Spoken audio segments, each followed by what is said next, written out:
Assalamualaikum warahmatullahi wabarakatuh. A'udzu billahi minasyaitonir rajim. Bismillahirrahmanirrahim. Alhamdulillahi rabbil alamin, wassalatu wassalamu ala asyrafil anbiya'i wal mursalin wa ala alihi wa sahbihi ajma'in. Subhanaka la ilma lana illa ma 'allamtana innaka antal alimul hakim.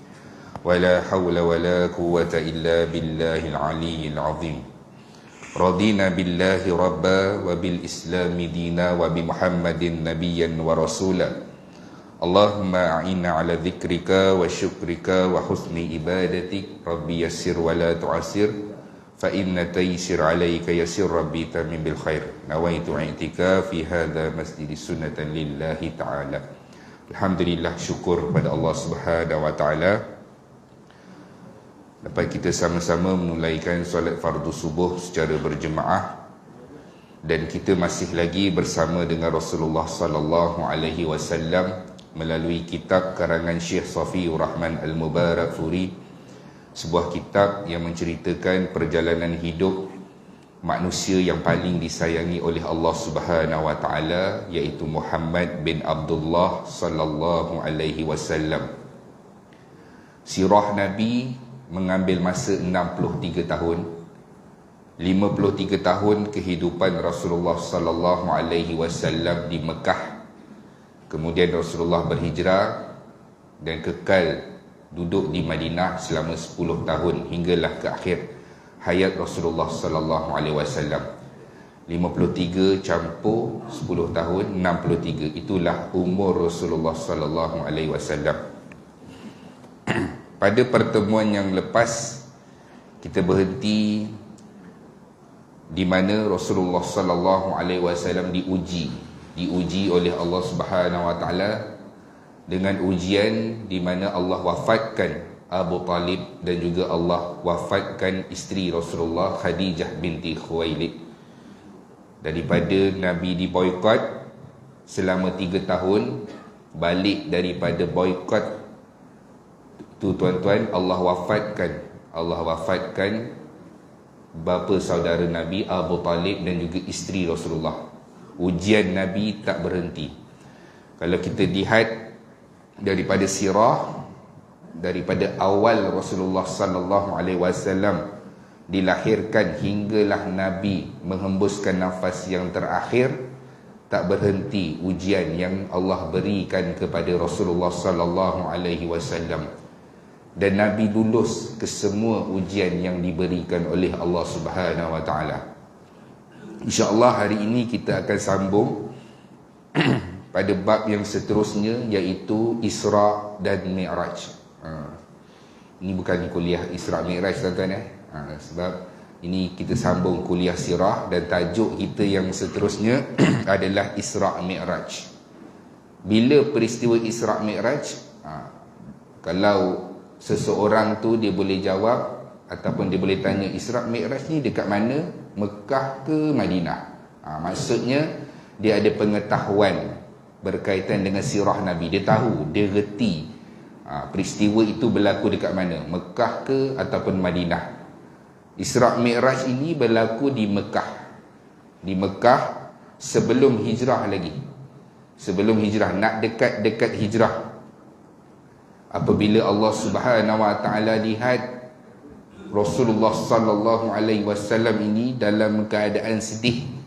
Tuan-tuan, dari pas boikot 3 tahun, kemudian Abu Talib wafat, kemudian Khadijah binti Khuwailid wafat, dengan rentetan ujian itu, dan Nabi lulus ke semua ujian tersebut. Boikot 3 tahun tuan-tuan. Macam mana hari ini kita tengok orang-orang Israel, apa yang mereka perlakukan kepada orang-orang Palestin, sama je.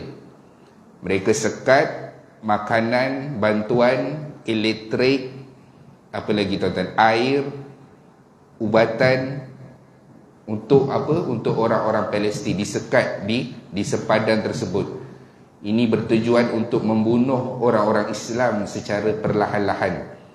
Walaupun mereka tak hujani dengan bertubi-tubi serangan tersebut, tapi perbuatan mereka itu membunuh orang Islam secara perlahan-lahan.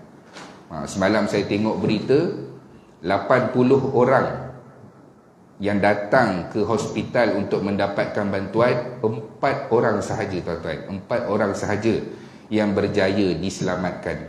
Jadi pengarah hospital di Palestin tu dia kata, saya sudah memberikan segala-galanya. Buat pembedahan pun guna lampu handphone tuan-tuan. Kita lampu handphone nak cari wallet dekat mana, kunci dekat mana, mereka gunakan lampu handphone itu untuk buat pembedahan. Buat pembedahan. Saya dulu kerja Dewan Bedah, rasalah macam mana kalau lampu tu tak tepat dekat tu. Jadi surgeon ni akan membebel lah dia akan marah. Dia kata ni lampu ni, jadi kita lah yang kena adjust. Dalam keadaan sebegitu tuan-tuan, tak ada yang tak boleh. Nak 1000 daya, tak nak 1000 dalih, maka mereka terpaksa juga menjalankan perawatan itu. Dan malam tadi berita kata keempat hospital di Palestin lumpuh sepenuhnya. Bila lumpuh sepenuhnya tuan-tuan, yang datang tu untuk dapatkan bantuan seolah-olah tunggu je lah waktu dia mati secara perlahan-lahan. Sebab tu kita sebagai orang Islam tuan-tuan, bila bangun daripada tidur, celik mata kita mesti ada dalam hati kita ni berapa orang yang mati hari ni. Kita mesti ada rasa perasaan itu, mesti sampaikan perasaan itu, sebab kita adalah orang Islam. Orang Islam, bagaimana kita tengok Ansar dan Muhajirin. Ansar berperang dengan orang-orang Muhajirin lawan orang-orang Quraisy. Bila lawan dengan orang-orang Quraisy, kata Abdullah bin Ubay bin Salul, buat apa kita nak berlawan dengan Muhammad? Kita tak ada kena-mengena pun, kita tak berhutang pun dengan orang-orang Mekah, kita tak ada seteru pun dengan orang Mekah, kenapa kita kena tolong Muhammad? Tuan-tuan, orang Ansar tidak pun meninggalkan Rasulullah sallallahu alaihi wasallam, dan orang Muhajirin mereka berjuang sepenuh hati mereka. Dalam peperangan apa lagi tuan-tuan? Dalam peperangan Mu'tah, bagaimana mereka datang 3,000 tentera nak lawan 100,000 tentera. Tuan-tuan, 100,000, 3,000. Sampai dekat camp tersebut, bila tengok suasana banyaknya tentera, sahabat ambil pendekatan, hantar wakil jumpa dengan Rasulullah di Madinah, bincang kalau Nabi nak hantar tentera lebih ke, nak tambah tentera ke, ataupun balik semula ke. Dalam perjalanan utusan itu nak berjumpa dengan Rasulullah sallallahu alaihi wasallam, bangun seorang sahabat, Abdullah bin Rawahah. Dia kata, sebelum ini kita berperang dengan pihak musuh, kita tidak pun melihat kekuatan pihak musuh. Kita berperang bukan kerana angka ataupun kelengkapan senjata. Kita berperang kerana Allah dan Rasulnya. Dengan pidato berapi yang diberikan oleh Abdullah bin Rawahah, akhirnya keseluruhan tentera 3,000 itu tak tunggu pun utusan itu balik semula ke Mu'tah, dan mereka berperang dengan tentera Rom. Itu nanti fasa yang kedua, waktu Rasulullah sallallahu alaihi wasallam pada tahun ke-8 Hijrah, perang Mu'tah tuan-tuan. Nanti kita akan tengok bagaimana orang Islam. Kata Abdullah bin Rawahah, kita orang Islam sama ada dua saja, dan dua-dua ini adalah kebaikan. Satu, sama ada kita menang. Kalau kita menang, alhamdulillah. Tapi kalau kita kalah, kita mati syahid. Kata Abdullah bin Rawahah, antara dua sahaja. Sebab tu kita tengok orang-orang Palestin, bukannya mereka, kita kata orang Palestin ini dia berani. Tuan-tuan, mereka pun ada perasaan takut macam kita manusia biasa. Bezanya, mereka sudah pun melalui fasa itu puluhan tahun lamanya. Anak mereka lahir, sampailah remaja, membesar dalam keadaan begitu. Membesar dalam keadaan begitu, tuan-tuan. Itu sedikit tentang isu Palestin, yang mana kita kena ambil maklum tuan-tuan. Kita gunakan semua saluran yang kita ada. Kita bukan pemimpin, kita rakyat biasa. Apa yang kita boleh buat selain daripada kita berdoa, solat hajat, bagi sumbangan tuan-tuan, kita sebarkan kepada masyarakat melalui media sosial kita apa yang dilakukan, apa yang berlaku, yang dilakukan oleh orang-orang Israel pada hari ini. Semalam saya sempat tengok satu video daripada Perdana Menteri Israel Benjamin Netanyahu. Dia kata apa? Dia datang melawat kamp tentera. Dia kata kita mesti menang peperangan ini. Kita mesti menghapuskan keseluruhannya. Tuan-tuan, ni dah tak ada dah selidung-selidung dah. Ini memang nyata. Memang nyata. Dia datang dekat tentera satu persatu, peluk, cium, bagi semangat kepada mereka untuk hapuskan orang Islam ni secara keseluruhannya. Isra' Mi'raj, berbalik pada Isra' Mi'raj, berlaku di Mekah selepas Rasulullah sallallahu alaihi wasallam lulus ke semua ujian yang diberikan oleh Allah Subhanahu wa taala. Dan ujian boikot, kemudian Nabi Allah wafatkan orang yang paling rapat yang mendukung dakwah Nabi, Abu Talib dan juga Khadijah. Allah wafatkan, kemudian Rasulullah sallallahu alaihi wasallam pergi ke Taif berdakwah. Penduduk Taif tolak Rasulullah sallallahu alaihi wasallam.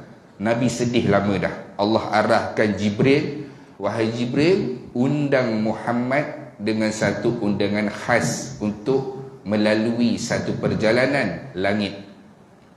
Tuan-tuan, Rasulullah sallallahu alaihi wasallam didatangi oleh malaikat Jibril, dan waktu itu Jibril datang, tuan-tuan, apa yang berlaku banyaklah pendapat. Ada kata dekat rumah Ummu Hani, ada kata dekat perkampungan Syi'im Abi Talib, ada kata dekat rumah baginda sendiri, ada kata peristiwa di Hijr Ismail. Yang pastinya Jibril datang menemui Rasulullah sallallahu alaihi wasallam pada ketika itu. Menurut Ibnu Hajar Al-Asqalani dalam Fathul Bari, Nabi tidur di rumah Ummu Hani. Jibril datang, wahai Muhammad, kita nak pergi perjalanan langit. Dalam keadaan Rasulullah pun tak tahu. Malam itu baru Nabi tahu. Jibril datang bagi tahu kepada Nabi, baru Nabi tahu. Oh, nak pergi. Oh, nak pergi mana ni? Naik perjalanan langit. Allah undang. Tuan-tuan, Nabi SAW cukup gembira. Macam kita lah dapat tiket percuma pergi Langkawi. Walaupun daripada kecil kita pergi Langkawi dah, tapi dapat pakej ke Langkawi percuma, naik kapal terbang. Suka, tuan-tuan. Walaupun dah 10 kali pergi Langkawi, cukup suka. Rasulullah dapat undangan perjalanan langit, tuan-tuan. Satu undangan yang dah tak ada dah. Tak ada dah untuk umat manusia ini. Nabi dapat tawaran sebegitu. Nabi cukup gembira, tuan-tuan. Allah nak pujuk hati Rasulullah sallallahu alaihi wasallam. Wahai Jibril, bawa Muhammad. Sedih lama dah Muhammad. Allah nak pujuk hati Rasulullah sallallahu alaihi wasallam, bawa Nabi untuk melalui satu perjalanan langit. Ketika itu Rasulullah sallallahu alaihi wasallam didatangi oleh Jibril dalam rupa paras manusia. Kata Rasulullah, aku lihat Jibril dalam rupa parasnya yang sebenar 2 kali saja. Satu, waktu Nabi menjadi Rasul. Jibril tunjukkan rupa paras dia, sayapnya tutup seluruh bumi, tuan-tuan. Kali kedua, peristiwa yang akan berlaku sekejap lagi, iaitu Isra' dan Mi'raj. Dalam peristiwa Mi'raj, Jibril datang jumpa Nabi sallallahu alaihi wasallam. Apa yang berlaku? Jibril belah dada Rasulullah sallallahu alaihi wasallam buat kali yang kedua. Kali yang pertama, Jibril bedah Rasulullah waktu di perkampungan Sa'diyah, waktu Nabi berusia 4 ke 5 tahun. Itulah peristiwa pembelahan dada yang pertama. Kemudian yang pembelahan dada yang kedua berlaku pada peristiwa yang nak jadi ni, Isra' dan Mi'raj. Nabi dibelah, dikeluarkan sesuatu, dibersihkan sesuatu itu dengan zam-zam, kemudian dimasukkan semula. Dia bukannya bedah batin, tuan-tuan, bukan bedah batin, letak kain ke apa kan, bukan. Bedah sungguh-sungguh. Sehingga kan para sahabat pernah melihat luka kesan jahitan tersebut yang berada di dada Rasulullah sallallahu alaihi wasallam dalam peristiwa pembelahan dada. Untuk dibersihkan sesuatu, kata Jibril, inilah tempat iblis dan syaitan suka dibersihkan. Adakah Rasulullah pada ketika itu Nabi dalam keadaan berdosa ataupun tidak bersih? Tuan-tuan, Nabi maksum. Cuma nak bagi tahu bahawa sesungguhnya untuk nak berjumpa dengan Allah mestilah membawa hati yang bersih. Nak ajar kepada kita nak jumpa dengan Allah mestilah membawa hati yang bersih daripada segala sifat-sifat yang tidak disukai oleh Allah Subhanahu wa taala. Lalu dibersihkan. Bila dibersihkan, Jibril membawa satu binatang tunggangan yang dinamakan burak. Fa'utiya bi burak. Malaikat Jibril bawa turun burak. Nabi tengok burak, tuan-tuan. Nabi tengok burak. Kata Rasulullah sallallahu alaihi wasallam, burak ini dia tidaklah sebesar seperti tunggangan kuda dan dia tidak pula sekecil seperti keldai. Ini adalah binatang tunggangan yang akan dinaiki oleh Rasulullah sallallahu alaihi wasallam. Kelajuan burak ini sur'atuhu ma'dul basar, sejauh mata memandang. Maksudnya dia pandang dekat mana hujung tu, hujung tu dia sampai. Sampai hujung tu dia pandang dekat situ pula, dia sampai. Tunggangan burak. Nabi nak naik burak, tuan-tuan, pada ketika itu burak ini jadi liar. Macam kita lah jumpa apa-apa binatang tak pernah, tak biasa, nak belajar naik kuda ke, dia jadi liar sebab tak biasa. Nabi kata syamusal burak, dia macam melompat, liar, agresif. Lalu Jibril datang beritahu kepada burak, ma raqibaka min khalqillahi ahadun akrama marin Muhammadin sallallahu alaihi wasallam. Wahai burak, kamu tidak pernah pun ditunggangi orang yang lebih mulia yang berada di hadapan ataupun di sebelah kamu ini, iaitu Rasulullah sallallahu alaihi wasallam. Kemudian burak itu baru dia nampak jadi tenang sedikit. Bila naik, tuan-tuan, peristiwa ini Isra berlaku apabila daripada Masjidil Haram ila Masjidil Aqsa. Satu malam saja, tuan-tuan. Satu malam saja peristiwa ini berlaku. Nabi naik burak bersama dengan malaikat Jibril daripada Masjidil Haram pergi ke Masjidil Aqsa. Nabi kata, berapa lama kita pergi ni? Kita pergi semalam saja Muhammad, subuh nanti kita balik. Kemudian Rasulullah sallallahu alaihi wasallam naik burak dan Nabi dapat tengok pemandangan di bawah. Pemandangan di bawah. Nanti di akhir nanti ada Quraisy yang akan bertanya beberapa bukti, wahai Muhammad, bukti kebenaran mana Nabi ini melalui perjalanan tersebut. Nabi sampai di Masjidil Aqsa, Palestin. Hari inilah, tuan-tuan, Masjidil Aqsa. Nabi sampai dekat situ, tambat burak di satu dinding, dan Nabi masuk ke dalam masjid tersebut. Allah mendatangkan para Nabi dan para Rasul. Kita pun pelik, macam mana pula Allah datangkan Nabi dan Rasul? Tuan-tuan, tak payah pelik lah. Sebab apa? Kalau waktu Allah nak bangkitkan pada hari kebangkitan, bukan para Nabi dan para Rasul, keseluruhan makhluk yang pernah diciptakan oleh Allah Subhanahu wa taala yang dah mati, Allah akan hidupkan keseluruhannya. Bukan manusia saja, jin, binatang, keseluruhannya dibangkitkan oleh Allah Subhanahu wa taala. Jadi bila Allah Subhanahu wa taala datangkan para Nabi dan para Rasul, ketika itu malaikat Jibril ke hadapan Muhammad, kamu yang jadi imam. Solat apa tak dinyatakan. Solat apa tak dinyatakan. Yang ada di situ Rasulullah sallallahu alaihi wasallam memimpin solat dan Nabi menjadi imam kepada para Nabi dan para Rasul. Sebab tu Nabi ini digelarkan Sayyidul, para penghulu kepada para Nabi dan para Rasul. Kemudian selepas itu Rasulullah sallallahu alaihi wasallam dimi'rajkan. Nabi dimi'rajkan oleh Jibril. Naik bersama Jibril melalui satu perjalanan langit. Langit ni mana, tuan-tuan? Dekat atas lah. Dekat atas bersama dengan malaikat Jibril melalui lapisan 7 langit sampai atas dan akan berjumpa dengan Allah Subhanahu Wa Taala. Pada pintu langit pertama, malaikat Jibril masuk bersama dengan Rasulullah sallallahu alaihi wasallam. Dalam Sahih Bukhari bagi tahu malaikat penjaga pintu tu tanya. Malaikat penjaga pintu tanya, siapa? Jibril, dengan siapa kamu? Muhammad, adakah Muhammad diundang? Nabi Muhammad diundang. Kemudian barulah malaikat penjaga pintu itu buka. Bila buka, naik langit yang pertama, di situ Rasulullah sallallahu alaihi wasallam bertemu dengan Nabi Adam. Nabi tanya, wahai Jibril, siapa tu? Hadza abuka Adam, fasallim alaihi, pergi salam dia. Lalu Nabi Adam jawab, marhaban bil ibni salih wan nabi salih. Selamat datang wahai anak yang soleh dan nabi yang soleh. Salam saja tuan, bagi salam, jawab salam. Wahai Muhammad, kita nak teruskan perjalanan. Naik langit yang seterusnya, iaitu langit yang kedua.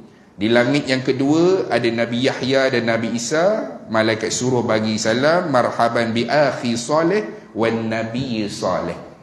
Bezanya Nabi Adam tadi, Nabi Adam kata bil ibni salih, anak yang soleh. Bila sampai dekat Nabi Yahya dan Nabi Isa, bi akhi salih, saudaraku yang soleh dan nabi yang soleh. Bagi salam, jawab salam. Tu je. Kemudian naik langit yang ketiga, berjumpa dengan Nabi Yusuf. Sama juga, marhaban bi akhi salih wan nabi salih. Naik langit yang keempat, Nabi Idris. Nabi Idris, malaikat suruh bagi salam. Nabi Idris ni ada cerita dia tuan-tuan. Dia pernah berkawan dengan malaikat. Waktu dia berkawan dengan malaikat, satu hari dikata dia nak naik langit, jalan-jalan. Malaikat ni bawa sampai di langit yang keempat, tiba-tiba berjumpa dengan malaikat maut. Malakul maut jumpa dengan malaikat maut. Bila malaikat maut nampak, malaikat maut tanya, siapa ni? Ni adalah Idris. Malaikat maut kata apa? Sungguh ajaib percaturan Allah.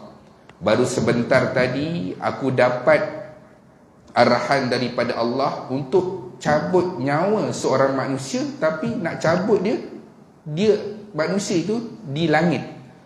Aku pun fikir bagaimana aku nak cabut satu nyawa manusia itu tapi di langit, tuan-tuan.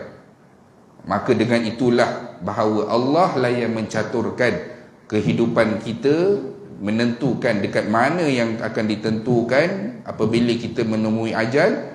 Maka Nabi Idris pada ketika itu dicabut nyawanya di langit yang keempat. Kemudian Nabi naik kepada langit yang kelima, berjumpa dengan Nabi Harun, bagi salam. Sampai langit keenam, berjumpa dengan Nabi Musa, pun bagi salam juga. Kemudian sampai dekat Nabi Musa ini, ada riwayat menyebutkan apabila Nabi nak mereda, Nabi Musa ini menangis. Nabi tanya, kenapa Musa menangis?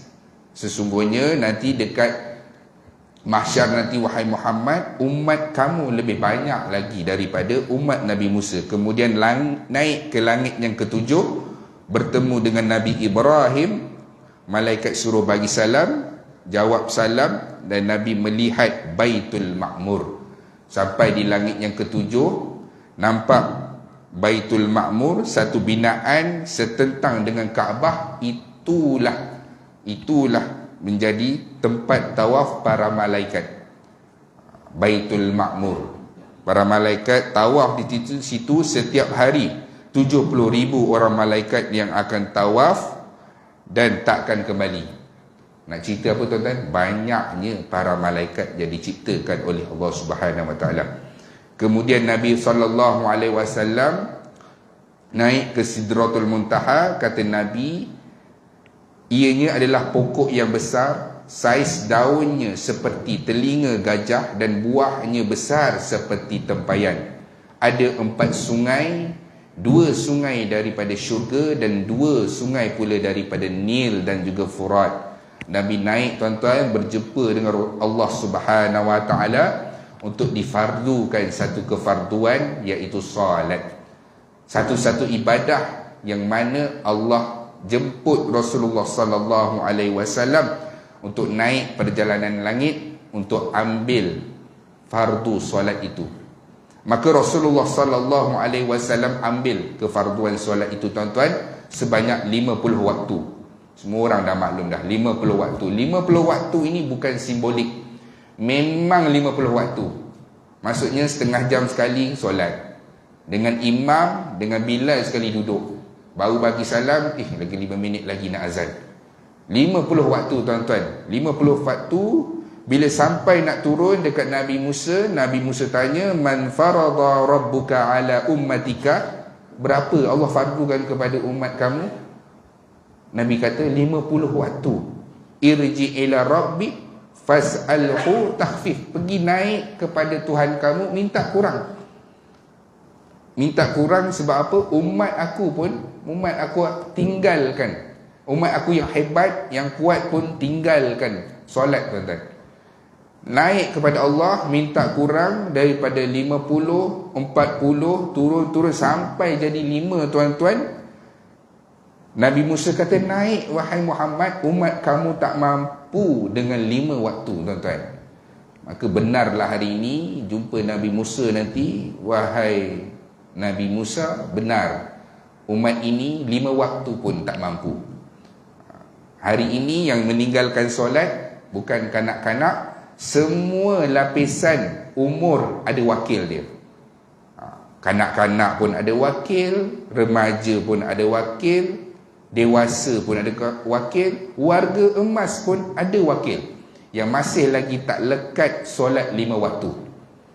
Dia semayang, mungkin dia semayang, mungkin subuh dia tak semayang, zuhur dia semayang, kan asar dia tak semayang, maghrib dia semayang, balik rumah isyak tak semayang.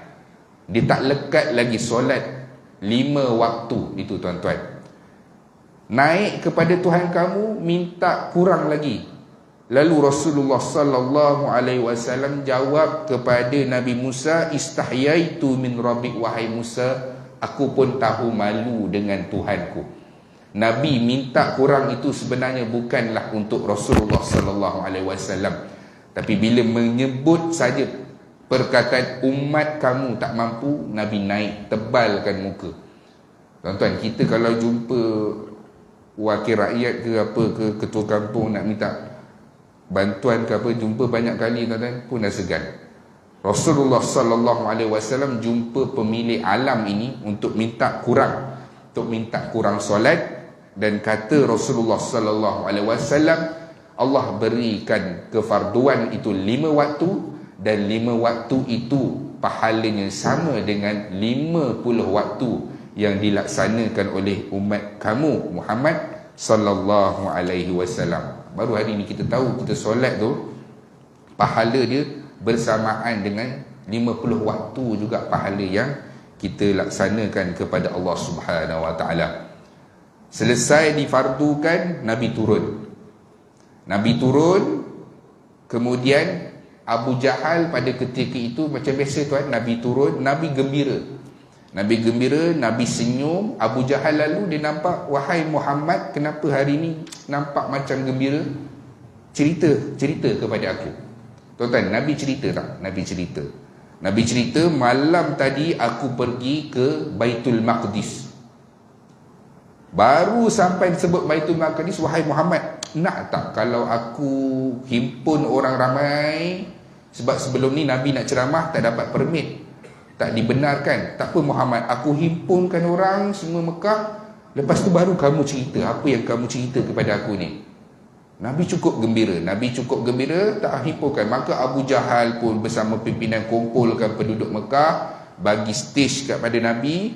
Okey, Muhammad, cerita apa yang kamu alami. Maka Nabi cerita, tuan-tuan. Nabi cerita, malam tadi aku pergi ke Baitul Maqdis, daripada sini aku pergi ke Palestin. Sudahlah cerita nak pergi Palestin, aku naik satu binatang yang boleh terbang. Lagi pelik, kemudian aku sampai Baitul Maqdis, aku naik pula ke langit. Ini dah macam cerita Ultraman. Sebahagian daripada orang-orang Islam yang baru masuk Islam pada ketika itu, sebahagiannya ada yang murtad dengan dakwaan Rasulullah sallallahu alaihi wasallam. Ada sebahagiannya kata dulu kami gelarkan Muhammad ini gila. Kali ni betul rupanya Muhammad ni gila. Sebelum ni kami bagi je gelaran tersebut gila, tak betul, ahli sihir. Kali ni betul rupanya Muhammad itu gila. Sebab apa tuan-tuan? Kita kalau waktu zaman sekarang pun tak logik juga pergi semalam. Sebab apa nak tempah flight lagi, perjalanan lagi, lepas tu besok balik. Zaman ini pun dah tak logik. Kalau pergi malam balik hari. Saya tak tahulah kalau ada orang yang ada jet peribadi kan, ke boleh tu pergi balik hari, pergi malam balik sebelum subuh. Waktu itu perkara itu jadi lagi mustahil. Mustahil Muhammad kamu boleh buat benda ni. Sekali mereka cari, mereka keliling tengok kawan Muhammad Abu Bakar. Abu Bakar tak ada dalam ceramah tersebut. Abu Bakar tak ada. Dia kata pergi bagi tahu Abu Bakar, ni kawan dia ni, Abu Bakar ni kalau tahu mesti dia akan murtad, dia akan tinggalkan Muhammad. Kalau dia Abu Bakar tinggalkan Muhammad, ini adalah salah satu peluang cerah buat kita. Sebab kawan baik Muhammad dah tak ikut Muhammad. Mereka pun pergi ke rumah Abu Bakar. Sampai di rumah Abu Bakar, mereka kata, wahai Abu Bakar, tak tahu ke apa cerita yang tular dekat Mekah ni? Abu Bakar kata, apa cerita kan? Mereka cerita, tahu tak, malam tadi Muhammad pergi ke Baitul Maqdis, daripada tempat kita ni pergi ke Palestin. Tak sempat kawan tu nak habiskan cerita dia. Kata Abu Bakar, aku sebenarnya sudah pun mempercayai Muhammad. Lebih daripada cerita ini, aku sudah pun mempercayai Muhammad, dan aku yakin Muhammad ini benar. Tuan-tuan, Abu Bakar dia kata, lebih daripada ni, lebih pelik lagi daripada ni, aku percaya dengan Muhammad sallallahu alaihi wasallam. Sebab itulah Nabi doakan kepada Abu Bakar. Nabi doakan supaya Abu Bakar ini masuk syurga, dia boleh pilih mana-mana pintu yang dia nak masuk. Dan dia juga digenarkan antara gelaran yang membenarkan perkataan Rasulullah sallallahu alaihi wasallam. Tuan-tuan, Nabi cerita tentang solat fardu. Solat fardu, kemudian Jibril turun lah. Jibril turun, ajarkan kepada Rasulullah sallallahu alaihi wasallam, waktu sekian-sekian solat apa, waktu sekian-sekian solat apa, zuhur bila, macam mana, wuduk dan sebagainya, yang diajarkan oleh malaikat Jibril kepada Rasulullah sallallahu alaihi wasallam. Saya ada satu harapan, insya-Allah kalau kita ni di kalangan ahli syurga berjumpa dengan Rasulullah sallallahu alaihi wasallam, kita nak tanya 50 waktu tu apa nama-nama solat dia? Mesti ada nama. Macam kita subuh, zuhur, asar, maghrib, isyak, Allah fardukan 50 waktu tu, mesti ada nama solat ni apa, waktu ni apa, waktu ni apa. Jumpa nanti dengan Rasulullah sallallahu alaihi wasallam, boleh tanya, ya Rasulullah, hari tu Isra' Mi'raj, kita kena ada azam lah nak jumpa Nabi. Kita mesti ada, jangan kata tak tahulah, tak tahulah ahli syurga, tak dosa pun banyak. Tuan-tuan, kena ada azam nak jumpa dengan Rasulullah sallallahu alaihi wasallam. Doa pada Allah tu nak jadi ahli syurga. Jangan ada rasa tak tahulah, tak ada azam pun, semayang tapi tak ada azam pun nak jadi ahli syurga. Azam supaya apa? Supaya Allah himpunkan kita. InsyaAllah kalau kita ahli syurga, boleh berjumpa dengan Rasulullah sallallahu alaihi wasallam. Banyak soalan yang kita nak tanya kepada Nabi sallallahu alaihi wasallam. Dulu bedah tu macam mana ya Rasulullah? Kami belajar sirah dulu. Bedah tu, bedah yang macam mana? Boleh tanya dengan Nabi sallallahu alaihi wasallam. Kemudian selesai peristiwa tersebut, adalah salah satu mukjizat kedua terbesar selepas Al-Quran. Nabi ada banyak ratusan mukjizat. Mukjizat Isra' Mi'raj ini adalah mukjizat kedua terbesar selepas Al-Quran. selepas Al-Quran, peristiwa besar. Al-Quran adalah mukjizat utama tuan-tuan yang masih kekal hingga hari ini. Kita kata untunglah para sahabat dapat tengok mukjizat Nabi, dapat tengok kelebihan Nabi. Nabi keluarkan makanan daripada ni cukup untuk semua tentera-tentera Khandaq. Nabi boleh, ialah benda-benda perkara luar biasa. Untunglah para sahabat, mereka beriman sebab mungkin dia tengok mukjizat Nabi SAW. Kita tak perasan tuan-tuan, ada satu mukjizat yang kekal sampai hari ini, iaitu Al-Quran. Al-Quran ini dia datangnya daripada Allah. Datangnya daripada Allah yang ada pada kita ini, dia adalah salah satu mukjizat. Dalam apa-apa jenis bahasa dan bangsa pun, kesemuanya menghafal Al-Quran. Menghafal Al-Quran. Kita kadang pelik tengok orang baca Al-Quran, lepas tu tak tahulah hati ni, tak faham maksud pun tuan-tuan, tak faham maksud pun. Tapi dengar Al-Quran, ada sampai rasa macam sedih, menangis, sayu tuan-tuan. Sebab apa? Al-Quran itu mukjizat. Mukjizat daripada Allah Subhanahu Wa Taala yang diturunkan kepada Rasulullah Sallallahu Alaihi Wasallam selama 23 tahun. Selama 23 tahun. InsyaAllah sekadar itu dulu tuan-tuan. Pada pertemuan yang seterusnya kita akan sambung pada perjanjian Aqabah yang pertama dan perjanjian Aqabah yang kedua.